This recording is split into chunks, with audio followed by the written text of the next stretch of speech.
بسم الله الرحمن الرحيم إن الله وملائكته يصلون على النبي يا أيها الذين آمنوا صلوا عليه وسلموا تسليما درود الصلاة والسلام عليك يا سيدي يا رسول الله وعلى آلك وأصحابك يا سيدي يا حبيب الله. سامعین محترم، ہمارا وضو کا باب چل رہا ہے. اسی وضو کے باب کے اندر ہم نے شروع میں جو آیت کریمہ پڑھی تھی، پروردگار نے قرآن مجید کے اندر ارشاد فرمایا یا ایھا الذین آمنوا اذا قمتم الى الصلاة فاغسلوا وجوہکم وایدیکم الى المرافق وامسحوا برؤوسکم وارجلکم الى الکعبین. اس آیت کریمہ کے اندر وضو کے فرائض بیان کیے گئے ہیں.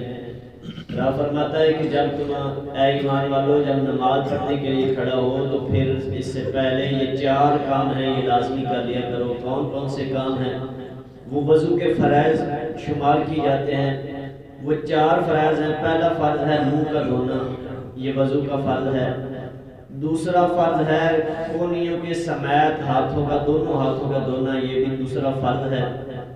تیسرا فرض جو آیت کے اندر بھی شامل ہے، اس کے لیے بھی رب نے بھی ارشاد فرمایا کہ مسح کرنا، سر کا مسح کرنا، یہ بھی فرض ہے وضو کا. اور چوتھا فرض جو ہے وہ بھی آیت کے اندر سے ثابت ہے کہ ٹخنوں سمیت دونوں پاؤں کا دھونا.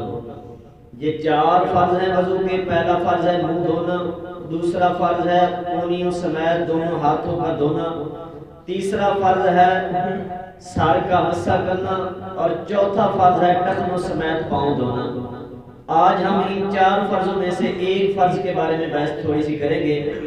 اس جو پہلا فرض ہے وہ فرض یہ ہے کہ منہ کا دھونا یعنی چہرے کا دھونا.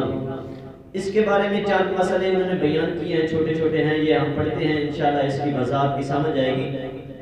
کہ منہ کے بارے میں وہ کہتے ہیں کہ شروع پیشانی سے لے کر یعنی جہاں سے بال اگتے ہیں، یہ ہمارے چہرے کے اوپر یہاں سے بال اگتے ہیں، یہاں سے لے کر تھوڑی کے نیچے تک، یہ داڑھی جو ہماری ہے اس کے نیچے تک، اور ایک کان کی لو سے دوسرے کان کی لو تک یہ ہمارا مکمل چہرہ ہے. اس کا ایک بار دھونا یہ فرض ہے. ایک بار اس پورے چہرے کے اوپر پانی بہانا یہ فرض ہے. اب اس کے بارے میں چھوٹے چھوٹے سے انہوں نے مسئلے بیان کیے. پہلا مسئلہ یہ ہے کہ جس کے سر کے اگلے حصے کے بال گر گئے، یعنی یہ پیشانی کے بال جو ہیں جہاں سے اٹھتے ہیں، یہ اگر کسی کے گر گئے ہوں یا جمے ہی نہیں تو اس پر منہ کا دھونا کہاں تک فرض ہوگا؟ تو وہاں وہ بیان کر رہے ہیں کہ جہاں عادتاً بال اگتے ہیں یہاں تک اس کا چہرے کا دھونا یہ اس کے لیے فرض ہے. اگر دوسرا اس کے ساتھ ہی وہ وضاحت کر رہے ہیں کہ اگر اس کے عادتاً جہاں تک بال اگتے ہیں اس سے نیچے تک بھی بال ہوں تو پھر ان کا کیا کریں؟ تو ان کے بارے میں بتاتے ہیں کہ جہاں تک عادتاً بال اگتے ہیں وہاں تک دھونا فرض ہے. چاہے بال ہوں چاہے نہ ہوں وہاں تک چہرے کا دھونا، یہ کان کی ایک لو سے دوسرے کان کی لو تک دھونا یہ فرض ہے. دوسرا مسئلہ انہوں نے یہ بیان کیا کہ مونچھوں یا بھنوں یا بچی یہ کہتے ہیں یہ داڑھی کے نیچے جو ہونٹوں کے نیچے ہمارے تھوڑے سے بال ہوتے ہیں، اسے بچی کہتے ہیں. اس کے بارے کہتے ہیں کہ اگر وہ گھنے ہوں کہ کھال بالکل دکھائی نہ دے تو جلد کا دھونا فرض نہیں ہے بلکہ ان بالوں کا دھونا فرض ہے. یہ ہماری بھنویں جو ہیں، یہ ہمارے مونچھیں جو ہیں، یا ہماری یہ بچی کے اس کے بال اتنے گھنے ہوں کہ جلد نظر نہیں آتی تو ان بالوں کا دھونا فرض ہے، جلد کا دھونا فرض نہیں ہے. پھر تیسرا مسئلہ وہ یہ بتاتے ہیں کہ اگر مونچھیں بڑھ کر لبوں کو چھپا لیں، اتنی مونچھیں بڑی ہیں کہ وہ لبوں کو بھی چھپا دیں تو پھر ان کا کیا کہتے ہیں کہ مونچھیں ہٹا کر لبوں کا دھونا یہ فرض ہے. پھر چوتھا مسئلہ یہ ہے کہ داڑھی کے بال اگر گھنے نہ ہوں تو جلد کا دھونا فرض ہے، اگر گھنے ہوں تو گلے کی طرف دبا کر جتنا ممکن ہو سکے ان بالوں کا دھونا بھی فرض ہے. پانچواں مسئلہ یہ ہے کہ لبوں کا وہ حصہ جو عادتاً لب بننے کے بعد لب بند کرنے کے بعد ظاہر رہتا ہے اس کا دھونا فرض ہے. یعنی جس طرح ہم منہ عادتاً بند کریں نا، جتنا کہ حصہ باہر ہمارا سامنے ظاہر رہتا ہے اس کا دھونا فرض ہے.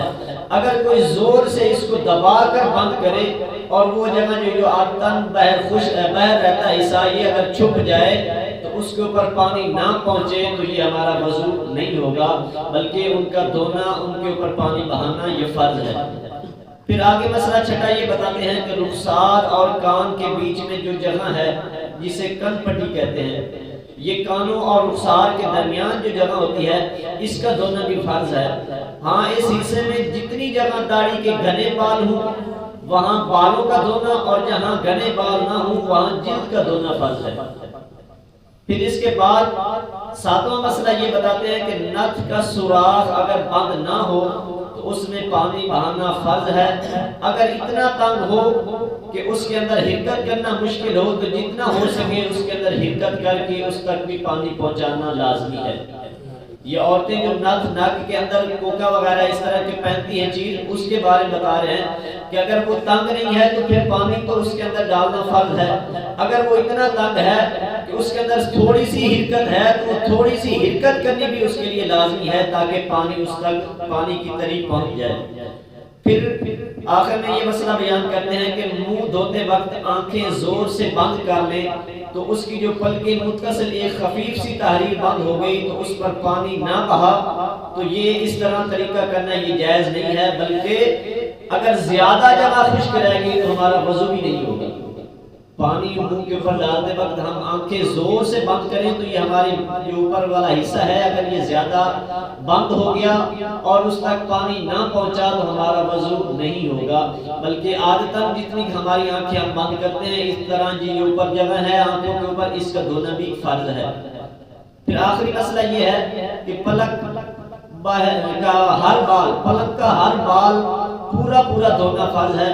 اگر اس میں کیچڑ وغیرہ یا کوئی سخت چیز جمی گئی ہو تو اس کا چھڑانا بھی فرض ہے۔ یہ ہماری پلکیں ہیں، اس کے اندر اگر کوئی چیز لگی ہوئی ہو، کوئی کیچڑ وغیرہ ہو تو اس کو الگ کرنا، اس کو صاف کرنا، اچھی طرح ان پلکوں کو دھونا یہ بھی فرض ہے۔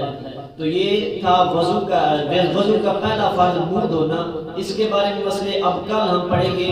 دوسرا فرض ہے وضو کا ہاتھ دھونا کونی اس سمیت، اس کے بارے میں جتنے بھی مسائل ہیں یہ انشاءاللہ ہم کل پڑھیں گے۔ اللہ پاک ہمیں